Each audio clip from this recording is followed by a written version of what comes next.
Hey guys, my name is Emily. Welcome back to the channel. Let's go read a book. I am super duper excited to talk to you guys about my top 10 favorite adult books geared more towards adults of 2025. This is so exciting. I've recently posted the middle grade version of that, so go check that out too if you like reading middle grade. None of these are rated in any particular way. My favorite book of the year was in that middle grade video. So these are all just really, really good books. They range from Christian fiction romances to nonfiction to historical fiction to suspense to a classic. I mean, we have, a wide range of fun, really fun books here. So let's get started. I promise it will come, the day will come when the picture of the book will appear right here next to my face. Until then, so the first book we're going to talk about is called The Austen Escape by Catherine Ray. This book was the first I've read of this author. It was adorable. It's about a woman and her friend who get this once-in-a-lifetime opportunity to go to England, to go to this Jane Austen inspired, that's the word I'm looking for, inspired sort of take yourself back into time, bed and breakfast type place. And then as part of it, something happens to this friend where she loses her memory and she really thinks that she's a part of the Jane Austen era. And the shenanigans that these friends get up to, and then the love interest I really, really liked. It was a sweet, sweet romance. At first, I wasn't quite sure. He kind of bugged me. But as the story continued moving forward, I really, really liked it. It was fantastic. Really great read. Okay, next one. Oh my gosh, you guys. Buckle up for this next one because it will take you on a ride. It is called Never Miss by Melissa Coslin. Holy Hannah. This book will blow your mind. This is the second that I've read from this author. I will say I liked Dangerous Beauty more, but this was just as good, just as heart-pounding. This is about a woman who used to be a sharpshooter, I think. And so she has stepped away from her family just because of some family drama. And she runs into this guy who is absolutely brilliant. He can look at something and have it memorized. That drives me crazy because I am so not like that. So people who are, I just wanna, Anyway, but this story was so good. They have to sort of combat this virus that is being released by bad guys, and so they have to sort of figure out the chemical makeup of everything, and it's nonstop, bam, bam, bam, bam, bam, bam, bam, bam, and then you get the backstory of both of the characters. The love story, honestly, I felt like it wasn't needed. It was sweet and fine, and nothing bad happened in the book. It's a Christian publishing house, so like no, crazy romantic scenes or whatever. But I just loved the action part of it. And the wrap-up was really good. I loved the growth that both characters took throughout the book. Oh my goodness, so, so good. Okay, so the next one took me on a ride that I was totally in for. I think this is technically like a teen book, maybe, if I'm remembering correctly, but it was fantastic. It is part of a duology, and I have it on my Kindle. So it's called Secrets in the Mist by Morgan L. Bussey. This is the first series that I've read by her. It will not be the last. I have more on my yearly TBR that are 1000% going to happen. And this is called the Skyward duology, 2-book series. I read both of them maybe 24 hours. I couldn't put them down. They were fantastic. It is steampunk, and I found that I really, really like that genre. If it's done correctly, I really, really like it. And so they have, you know, automatons that do things for them, and they have to go on airships, and they fly in different, you know, type of flying vehicles and whatnot. And I found it fascinating. So our main girl character and our main boy character, there is this fog that is taking over their planet. And they have to work together to try to find why it happened, but solve it in the end and try to like eradicate it, because if the fog gets into your lungs, it changes the human to sort of like a, I hate saying vampire-ish, but on those lines.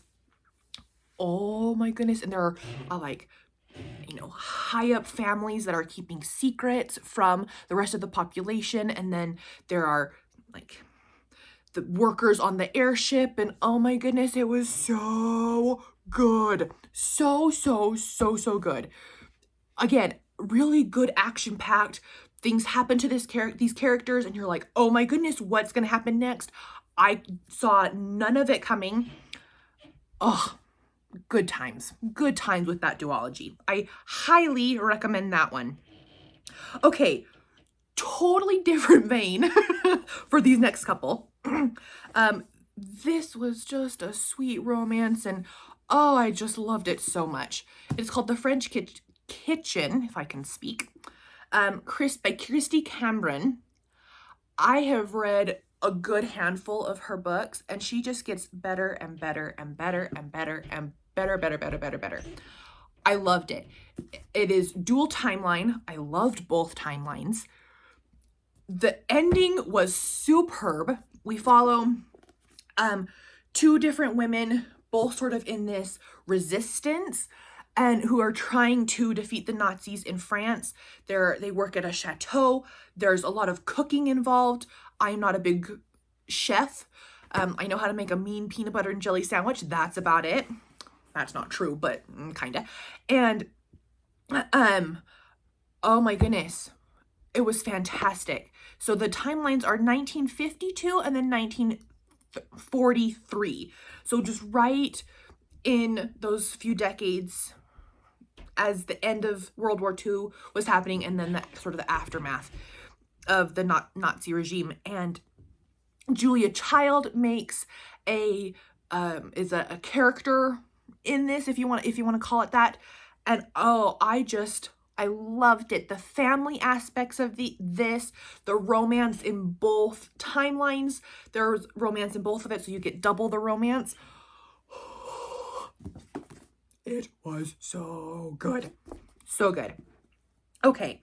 So this next one, I am in good company. Every best of 2025 videos that I've been watching, this has been on all of them. So obviously that's why I like watching them. We have similar taste.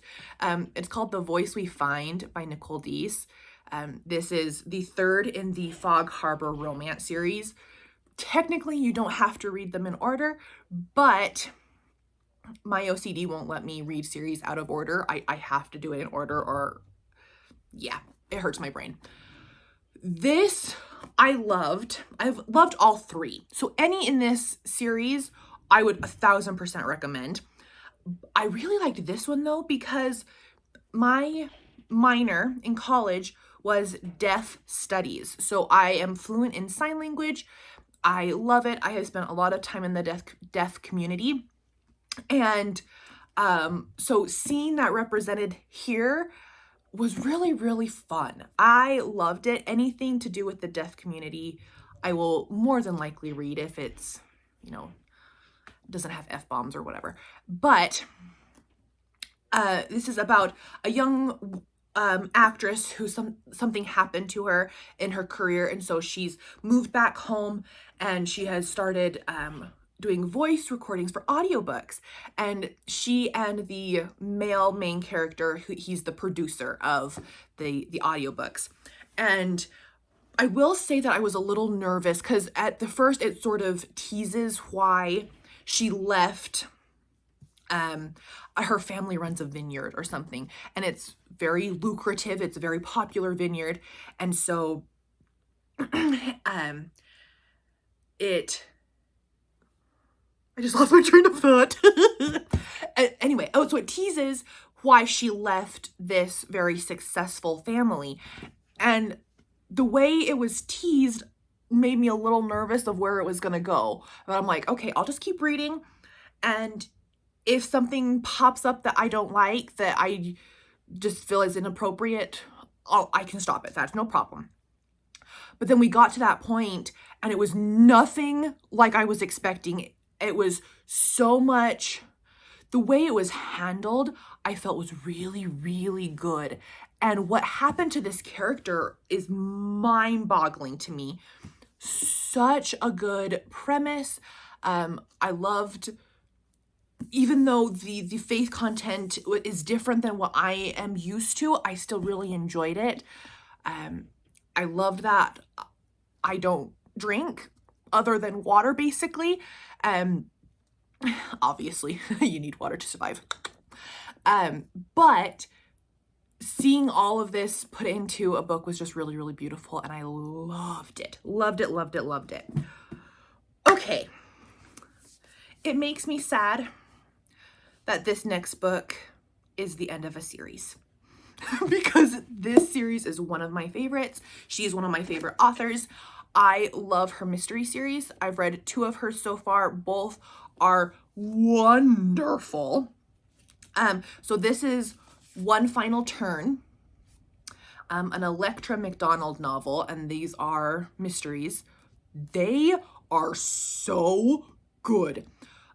World War II, set in World War II, she is a safecracker, and all of her family are these safecrackers. Some of their jobs are legal. Some of them are not so much. And they get caught by the British government and kind of forced, if you want to say, into doing things for the government in regards to the war. And the series is a 5-book series. Once again, I lock my door and just don't bother me. I am reading my new book. These are fantastic. Fantastic. In this one, we get a little bit more of the main male character and this main female character, and things happen and it's very exciting. Closed door, nothing like detailed, very closed door, fade to black, 1000%. Wonderful, wonderful, wonderful. And that's the only book that there's even like more than kissing. This series is wonderful. There are no swear words. Just the best series. Truly, truly, truly check it out. Okay, with the end of one series means that I get to start more series. So, dun, dun, dun, dun. This was such a shock. This is called Novel Threat by Tracy Hunter Abramson. Yeah. This is the first in a pen and dagger novel. The next one comes out, I think, in May, maybe.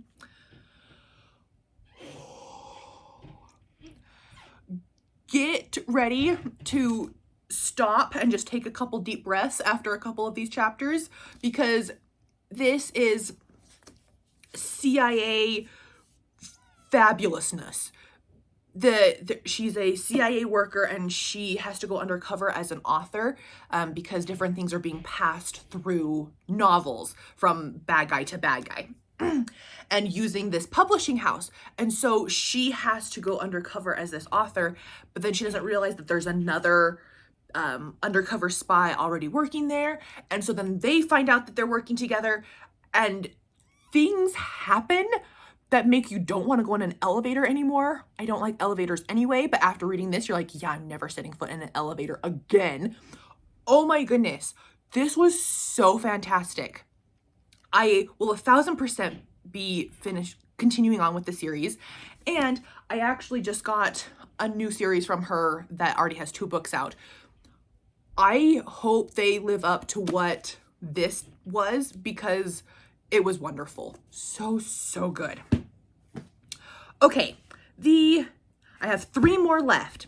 The next one sort of came about randomly. Because I love mysteries, I love watching, mystery shows and different things like that on TV. And then obviously reading mystery novels. I've always read about the Pinkertons. And so I was like, I want to learn more about sort of what this agency was, how it started, things like that. And so I did research, and this is what came up. So it's called Pinkerton's Great Detective, The Rough and Tumble Career of James McParland, America's Sherlock Holmes, by Bo Riffenberg. I hope I said that name correctly. So this just goes into depth sort of about the history of the Pinkertons, which is sort of this, it led to sort of CIA, FBI type fields. But this was, they went undercover, and James McParland, who the book is mainly about, he was put into 2 pretty dangerous situations. One with a bunch of coal miners who were doing horrific things to bosses and the community and different things like that. And then in his older career, James McParland became sort of the director over the group who took down Butch Cassidy and the Sundance Kid. So we get to see, and as you can see, I went to town on this book. I loved it. The audiobook was fantastic. Reading it, I tandem read nonfiction. It just helps my brain sort of comprehend things a little bit better. Holy Hannah, this was such a good book, such a great nonfiction. And he does, the author here does a really good job of explaining who James McParland was, what the Pinkertons were, why they got invested into these 2 specific things, how, it's called something, the Molly Maguires, that's right, how the Molly Maguires sort of came to be, same with Butch Cassidy and the Sundance Kid, and on that whole gang. Oh my goodness, so interesting, so good. I would definitely recommend this if you like, mysteries and different things like that. This is a great one to read because it's just good information. So there we go. Okay, 2 more. The next one is a historical fiction from one of my favorite authors. I love Heather B. Moore. This is her release from last year, 2025. It's called Lady Flyer, and it was so interesting. Her books are definitely on the chunkier side, both page-wise and content-wise. Not bad content. I don't want that to get misconstrued, but you can tell how much research and work goes into all of her novels. This is my 1, 2, 3, 4, 5th. This is my 5th Heather B. Moore historical fiction, and it will not be my last for sure. This happens during World War II. Can you see a theme of what I like? A lot of World War II related things. That's funny. But during World War II, all the men at that time, the men pilots, had to go overseas to fight. So there was a giant need for the planes themselves to get from one part of the country to another. This is set in America, and there was no one there to do it.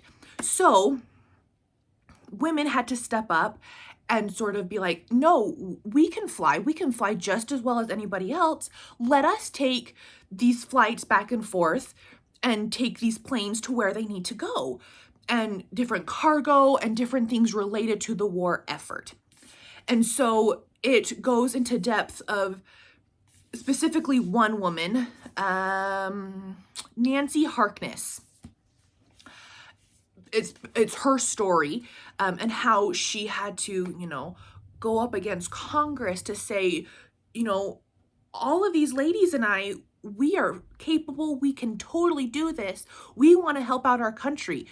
We are just a part of this war as anybody else. Let us help in ways that we can. And just goes through some of the trials and the different things that they had to go through during that time. And some of their supporters, and just sort of Nancy's journey. And this one was really fun too, because it had a little bit of romance at the beginning of how she met her husband. And in the others that I've read, it didn't have a lot of that. And so it was fun to see some romance mixed in. And it totally worked in the story, because the husband is Nancy Harkness's biggest supporter. He's like, hey, you can do this. You can do anything, that you put your mind to. It was really, really good. I loved it. I think this would be a great read for just about anyone who loves historical fiction. Okay. My last one is a classic that I picked up, and the ending shook me. So this is Far from the Mating Crown by Thomas Hardy. And we follow Bathsheba Everdeen as she goes through sort of raising this farm from the ashes that she has been inherited, there it is. And